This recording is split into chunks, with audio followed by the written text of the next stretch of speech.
For some, obviously, it's extremely difficult to understand what happened to me in that period from 2001 to 2003, because the tremendous chaos, political chaos within the United States, has never been openly addressed. It's really fascinating to me. You read all these conspiracy websites or alternative news, and basically the story of what happened in the United States then has still not been addressed in a systematic manner.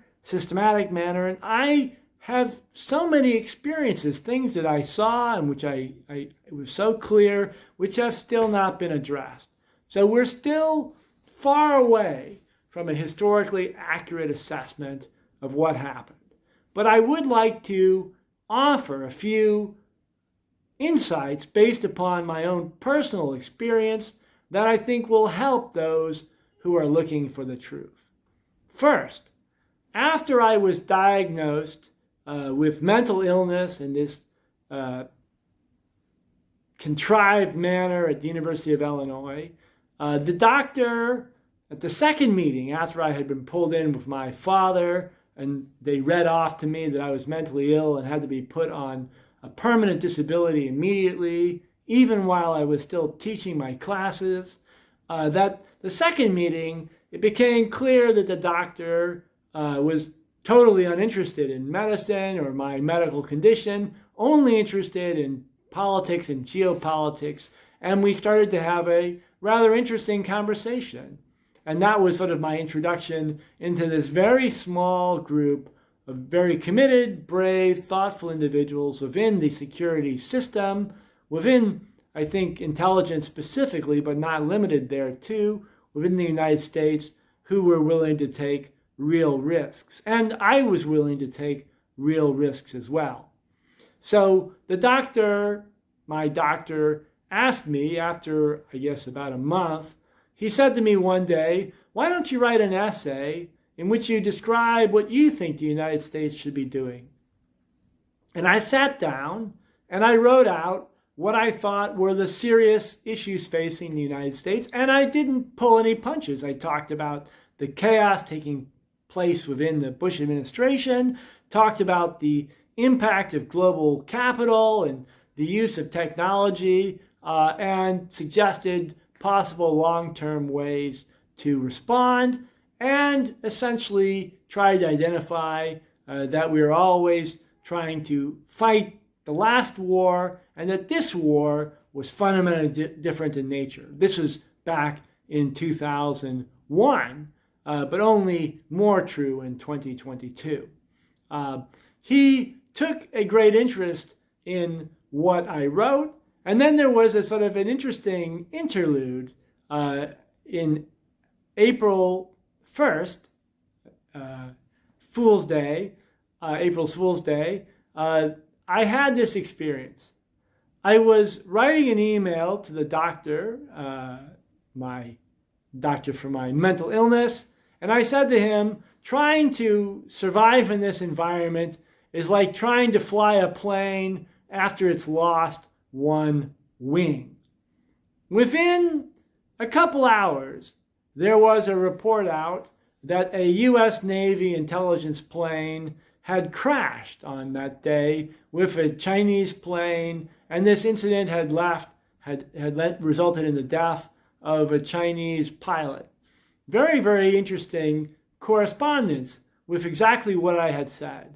This suggested to me that something more complex was going on here, and that even as I was completely isolated, disappeared from all of American society, and was, this mentally ill professor whose career was over, that somehow there were some other things going on. It was followed up later as it became apparent that the people watching me were working in one manner or another with intelligence, and that this was not a secret, that it seemed that basically everyone around me knew about this. I had this conversation with my wife April 18th, And at the time, I said to her, well, she wanted me to be in the State Department.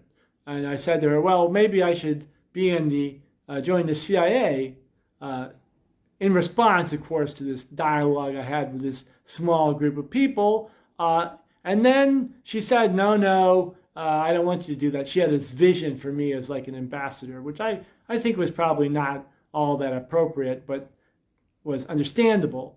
And then the next day, I went to see my doctor, since I was on medical leave, seeing him frequently. And the first thing he said to me was that I should not let my wife dominate me. And he made this joke about, well, I don't work for the State Department or anything. And then he said a variety of other related things that certainly made it pretty clear that whole conversation was known to him or to those working with him. That was followed on the next day, basically April 19th. I wrote a detailed letter in which I tried to describe what was happening in the United States and what had to be done, what I thought the responses were that had to be taken at different levels. I don't actually include the content of that letter in my book, although I have talked about it elsewhere. In a way, it still remains a somewhat sensitive topic, but I don't consider it to be a complete secret. If people are seriously want to know what the conversation was about, I would be happy to discuss it openly. In any case, it was clear from the conversation that I had with Alper the day before that things were in a profound state of chaos. He called it anomie, that was the word he used, and that they were looking, this small group of people in the security field, for some sort of solution. And I threw myself into it, trying to write up a series of very concrete proposals as to what should be done. Some of them, of course, quite risky. And then on April 20th, when I got up in the morning, the radio was broadcasting the story that the CIA plane was trying to provide information in Peru to help an Air Force plane which was in trouble, almost exactly the moment after I had made this elaborate proposal. We continued the whole series of events in which I continued to make proposals, had this dialogue with a very small group of people, most of whom, of course, I don't know who they are. I did meet other people within government and academics and the security sort of system of things at a later date. But in some ways, that was less significant than these discussions with people whom I never really met. But that leads us up to the next stage, and that was 9/11. Now, what exactly happened in 9/11 is something which we still don't know. We're still waiting for an international investigation, which I have advocated for now for a long period of time, and unfortunately we still don't have. At the time, it certainly felt like this. It felt like we had managed, through our efforts and some of the, including efforts related to proposals that I had made, to hem in the Bush administration, and maybe Bush himself is not that important a figure, but some of these players in the corporate multinational world, and they were basically being hemmed in and surrounded. And the next stage, the takedown, was being planned. So 9/11 can be seen in different ways. A way to launch a series of foreign wars, a way, the sort of means for Israel and those related to Israel to extend their control in the United States and globally, all sorts of ways it can be viewed, but it could also be viewed as an effort to suppress this close call in which forces within the United States were getting close to being able to hem in and destroy this Bush administration that had been put in place. So that was very, very critical part of what I was working on in that confusion. I was then later, in 2002, I guess, assigned to ACTIS, the Arms Control, Disarmament, and International Security Program at University of Illinois, at which time I started to interact with a whole variety of people in the military who were sent there. This was not my choice, by the way. None of this was really my choice.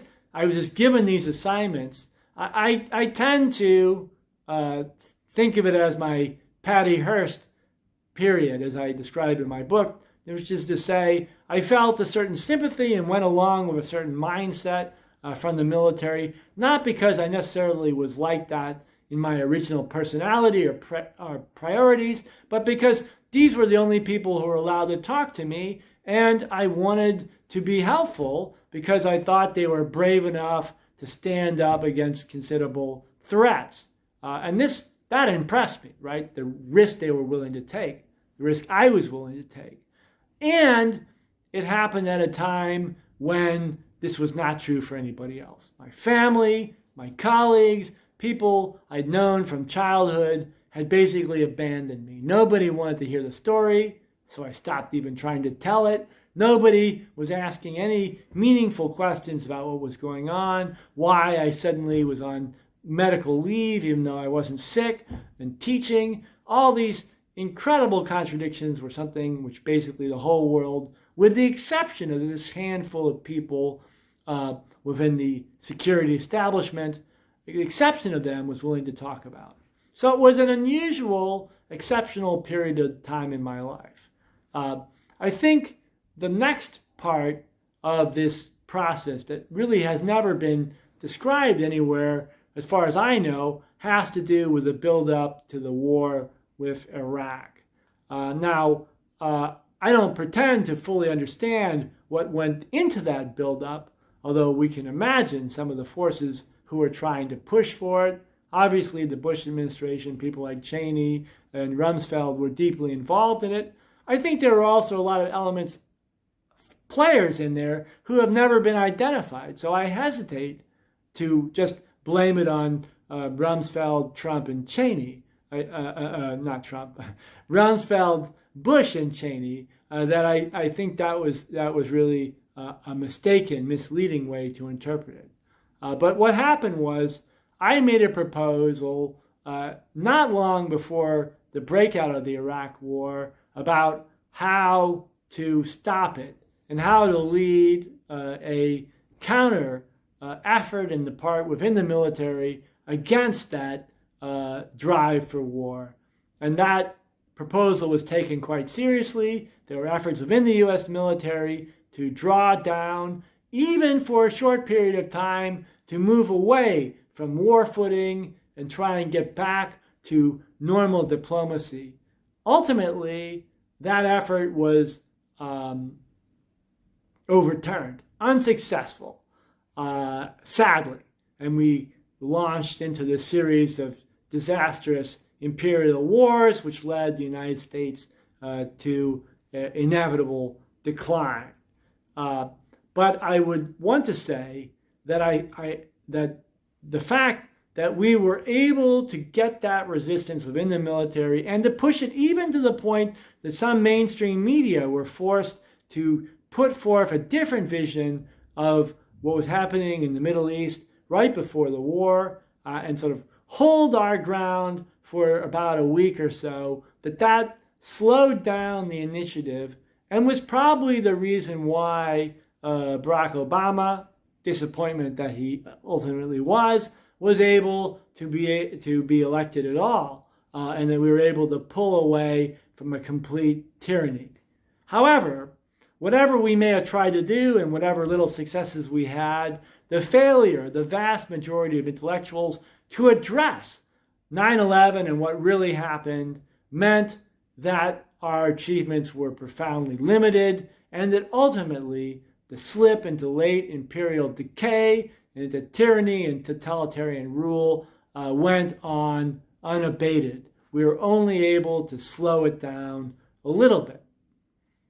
What I think we need in the next stage, in order to really address these issues and make progress, is to be honest with ourselves about what really happened in the United States from 2001 to 2004. I saw it straight, directly in front of my eyes. I think a lot of people know something about what really happened, and they know that out of a sort of shame culture or denial culture, that we still haven't been able to grapple with this basic reality. And it's not addressed in the conspiracy literature from the left to the right. It really just has been swept over as something that we're just too embarrassed about. The fact that most of it's classified, I think, does not explain this intentional sort of blindness on the part of so many.